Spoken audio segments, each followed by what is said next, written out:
Hi there, my name is Samantha, and I'm 29 years old. 2 years back, I tied the knot with Mark, who is genuinely the kindest and most wonderful soul I've ever encountered. He has this way of making every day feel special with his warm heart and silly jokes. However, my relationship with his mom, Deborah, or as I refer to her, my mother-in-law, isn't as smooth. From the beginning, it felt like she was set on not liking me. I understand she's protective of Mark, her son, but sometimes her actions go beyond simple concern. Deborah has a knack for causing trouble under the guise of innocent mistakes, aiming to push your limits while making it look like you're overreacting. We've all met someone like that, right? Well, she's that person in my life, and since she's my mother-in-law, avoiding her isn't an option. I was brought up to speak my mind and confront issues directly, which is quite the opposite of Mark's gentle nature. He loves that about me, though, saying it's what drew him to me in the first place.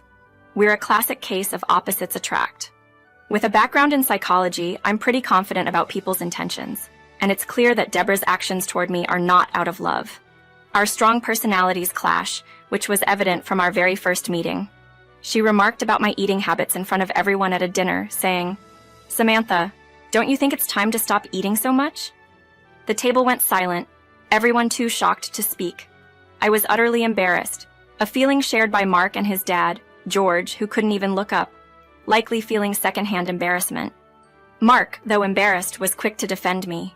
He confronted his mom about her inappropriate comment. Deborah tried to backtrack, claiming she meant no harm and was just looking out for me, mentioning how she noticed I had gained weight from photos Mark showed her from my younger days.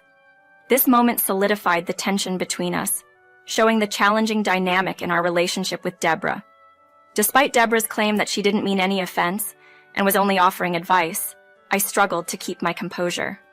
This was my first time meeting Mark's family, and I was eager to leave a good impression, especially since Mark means the world to me. I managed to bite my tongue for the first time in a while, responding to her with a polite smile and a thank you for her unasked-for counsel. However, as time passed, these awkward situations didn't just continue. They escalated both in frequency and intensity. I had hoped that once Deborah saw how much I loved her son and recognized my good intentions, she would ease up on the critical remarks. Yet it seemed to have the opposite effect. Meanwhile, my relationship with my father-in-law, George, blossomed. He's truly a gem, and it's clear Mark inherited his kindness from him. Despite growing closer to the rest of Mark's family, including his childhood friend Larry, who's practically considered a second son by Mark's parents, Deborah remained the sole holdout. It felt as though she had something against me for reasons I couldn't understand. Yet, I was overwhelmed by the warmth and acceptance from Mark's family and friends, including his extended family and Larry, making me feel truly loved and supported. This support was a constant, even leading up to our wedding day, which Deborah, unsurprisingly, tried to disrupt. She attempted to make the day about herself, insisting on unnecessary changes and creating drama. She even argued about my hairstyle, wanting it to mimic hers from her wedding day. In a moment of assertiveness, I thanked her for her suggestion, but firmly stated my preference for my hairstyle. This was a reflection of the ongoing challenge of balancing respect and assertiveness in the face of Deborah's attempts to undermine me. During the wedding preparations, Deborah's remark about my looks caused a collective gasp among the bridal party. However, this wasn't my first rodeo with her blunt critiques, so I wasn't as taken aback as one might expect. She tried to soften her comment immediately, veiling her critique with a backhanded compliment, suggesting I could look better. She added that she saw parts of herself in me, calling me a vibrant young woman. Despite claiming she was more attractive at my age, she conceded I had my unique beauty. My father-in-law intervened, putting an end to Deborah's harsh comments for the day, yet the sting and resentment lingered within me. This wasn't like me. I was known for my vibrant and outspoken nature, but Deborah's continual negativity was beginning to wear me down. I knew something had to change. 2 years later, at a significant family dinner hosted by Deborah at the house where Mark grew up, it was clear she had something important to announce. Despite my initial suspicions about the sudden dinner invitation, I was curious about the news. As we gathered around the table, Deborah seized the moment to share her plans, revealing she had arranged a trip to Puerto Rico for her upcoming birthday. The announcement was met with excitement and gratitude. Everyone was thrilled about the trip, eagerly expressing their enthusiasm. However, just as the joy peaked, Deborah dropped a bombshell, stating bluntly that I wasn't included in the plan. This unexpected twist left everyone, especially me, in disbelief, questioning the fairness and intention behind such an exclusion, especially since it seemed out of sync with the family's initial reaction to the Puerto Rico trip announcement. Just when I thought things couldn't get more bewildering, Deborah let slip that she had actually gone through the trouble of buying me a ticket for the family trip, only to cancel it last minute to avoid any extra fees. This revelation left me puzzled and hurt, stirring a mix of emotions in everyone present. Amid the tense atmosphere, Deborah tried to justify her actions after much coaxing, finally admitting her reasoning for excluding me from the family event. Deborah explained that as she's getting older, she wants to spend her remaining years surrounded by those closest to her heart, and regrettably, she didn't see me fitting into that circle. Her blunt admission sparked a wave of disbelief and disappointment. Accusations of disrespect flew when she suggested that I wasn't really part of the family because we weren't related by blood. This argument didn't hold up for long, as Mark pointed out the inconsistency in her logic. If the family was strictly blood-related, then Larry, Mark's childhood friend considered family, shouldn't be invited either. But of course, Deborah had always had a soft spot for Larry, calling him a precious part of the family, unlike me, whom she still viewed as an outsider despite my marriage to Mark. The situation escalated until I found my voice, firmly saying no to leaving the discussion, capturing everyone's attention, including Deborah. I confronted her, openly acknowledging the tension and her evident dislike for me over the years. I accused her of narcissism, pointing out that her behavior hadn't gone unnoticed by anyone, including me. Deborah's response was to caution me about my tone and choice of words, reminding me I was in her house. This exchange marked a turning point, highlighting the ongoing struggle and the need to address the unresolved tension within the family dynamics. Standing my ground, I declared that my departure was imminent, but not without sharing my final thoughts. I turned to my husband, whose eyes reflected frustration and disappointment at the unfolding scene. "Honey, I love you more than anything, and I've tried so hard to be part of this family. But it's clear your mom will never see me as part of it no matter what I do. I think you should still go on the trip. Despite everything, she's your mom, and that bond is important. Don't worry about me. I'll manage just fine on my own." I then faced my mother-in-law, catching her off guard with my words. "And as for you, it seems you've forgotten I'm not just going away. I love your son, and that's not changing. You may not want me here, but I'm here to stay. It feels like you're fixated on me, always trying to push me out. But here's the truth, I'll always be around, even if you're trying to escape me in Puerto Rico." Her response was a mix of shock and anger, threatening a slap for my boldness. But I wasn't done. "Your obsession with undermining me is baffling. I've always treated you with kindness and patience, more than you deserved. But I've had enough. Exclude me from your trip, deny me as family. It doesn't change the fact that I'm here. I'm here for Mark, for George, for Larry, but not for you." At that moment, it seemed my words had finally left her speechless, her usual retorts failing her. With a silent room behind me, I bid farewell to the family, leaving my husband with a kiss on the cheek. As I headed for the door, Mark offered to drive me home, unwilling to let me leave upset. I reassured him, "Please don't worry about me. I love you and I appreciate everything, but you have a trip to plan."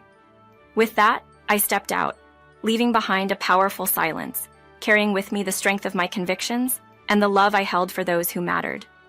As I prepared to leave, Mark reassured me and reminded me not to leave my purse behind. Right, my purse, I remembered, having left it in the kitchen. Heading to retrieve it, I encountered Deborah there, presumably taking a moment for herself after the intense confrontation. Her presence was almost expected after such an emotional exchange. "What do you want?" she snapped, clearly still reeling from our earlier exchange. "I'm just here for my purse," I responded, trying to keep the peace as I prepared to leave. Deborah, however, was in no mood for niceties. "Make it quick. I want you out of my house," she retorted, her voice thick with anger. As she stormed out, leaving me alone, I couldn't help but mock the absurdity of the situation silently. Reaching for my purse, my eyes caught a glimpse of a piece of paper lying beside it, written in Deborah's familiar handwriting. Initially, I thought it might be details about the Puerto Rico trip, fueling a bitter curiosity about what I was being excluded from. Picking it up, I began to read, expecting to find a travel itinerary. Instead, the words were a heartfelt message to Larry. "Dearest Larry, you have always been like a son to me, and I love you dearly." The letter revealed a depth of affection for Larry, almost as if he were her child. Reading on, the letter took an unexpected turn, revealing Deborah's feelings of estrangement from Mark, her biological son. She admitted to feeling a closer bond with Larry than with Mark, suggesting a shift in her maternal affections that was startling. The revelation that Deborah might harbor more affection for Larry than for her son, Mark, was baffling and raised more questions than answers about the dynamics within their family. As I delved deeper into the letter, my astonishment grew with every sentence. It was clear this letter held significant revelations, and although it wasn't my place to have stumbled upon it, I couldn't deny the sense of urgency it instilled in me.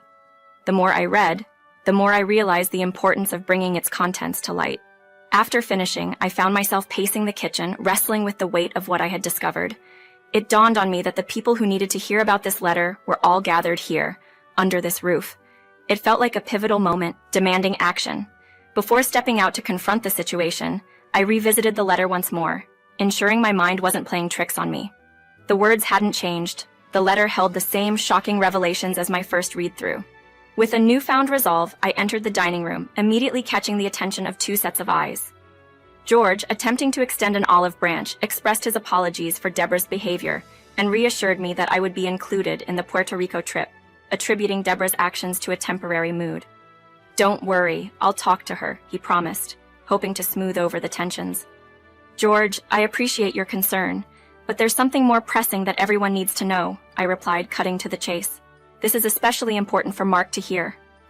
The room tensed up, with Mark and Larry showing visible concern, possibly fearing I was at my breaking point, ready to end my marriage due to Deborah's unrelenting behavior. Mark knew all too well the strain his mother's actions had placed on our relationship, yet our love had always been stronger than the challenges we faced. Noticing Deborah's absence, I inquired about her whereabouts, learning she had retreated to her room, nursing a headache induced by our earlier confrontation.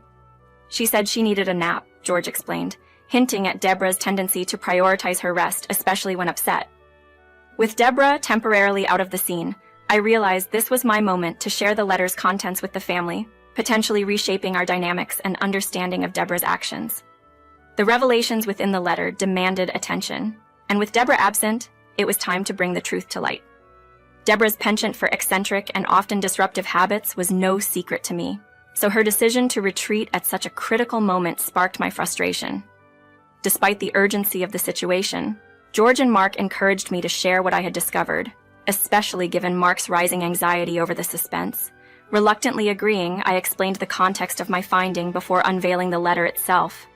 While I was gathering my belongings, I stumbled upon something quite shocking, I started, unfolding the letter to share its contents with the room. As I read aloud Deborah's words, her declaration of affection for Larry, her diminished love for Mark, and her intentions to revise her will in Larry's favor, the room's atmosphere thickened with disbelief and tension. Deborah's letter painted a picture of deep-seated resentment towards me, blaming me for the perceived rift between her and Mark. She detailed her plans to bequeath her entire estate to Larry, excluding her biological son, due to the supposed wedge I had driven between them. The letter concluded with Deborah expressing her enduring love for Larry, referring to herself as his second mother, and inviting further discussion on the matter. Upon finishing, I was greeted by a storm of emotions. George seemed on the verge of tears, grappling with the weight of his wife's words. Larry was visibly shocked, likely never expecting to be placed in such a position by someone he regarded as a second mother. Mark, however, was the picture of rage, struggling to process his mother's harsh betrayal and the unfounded accusations laid against me. The revelation not only exposed the depths of Deborah's animosity, but also threatened to upheave the family dynamics, casting a shadow of uncertainty and hurt over us all. Deborah insisted she was innocent, accusing me of fabricating the whole story. "Oh, you think this is all made up?" I countered, barely concealing my disdain. Her attempts at denial were futile. The evidence was clear, and the letter spoke volumes about her true feelings and intentions. Mark and George, once hopeful for reconciliation, realized the depth of Deborah's malice and made a firm stand. "Enough, Deborah! There's nothing more to say. You've brought this upon yourself with your actions, they declared, sealing her fate to face the repercussions alone in Puerto Rico, an opportunity for self-reflection she desperately needed. But I'll be alone, Deborah lamented, her voice laced with a sudden realization of her impending solitude. Perhaps if you weren't so unpleasant, people would actually enjoy your company, was the cold, hard reply she received before the call ended. The moment the screen went dark, a collective sigh of relief filled the room, quickly turning into laughter as we recounted the absurdity and Deborah's shocked expression. Her plans had backfired spectacularly, leaving her to confront the loneliness her actions had wrought. Despite her numerous pleas, George remained firm, promising a serious discussion upon her return to set new boundaries for their relationship. Deborah's demeanor shifted dramatically from her usual arrogance to frantic apologies, a change that surprised everyone. Mark, too, made it clear that any future disrespect would lead to permanent estrangement, a boundary he was fully prepared to enforce. Larry also reconsidered his approach, realizing his kindness had inadvertently encouraged Deborah's behavior. Left to face the consequences of her actions in paradise, Deborah found herself in a precarious position, her relationship with her family hanging by a thread. I reached out to her, not with sympathy, but with a clear message. She needed to earn forgiveness, and it was her responsibility to repair the damage done. Her pleas for me to intervene were met with a firm refusal. This was a situation of her own making, and she had to face the outcomes alone. As of now, Deborah is still working to mend the strained ties with her family, a testament to the lasting impact of her actions. Whether she has truly learned from this experience remains to be seen.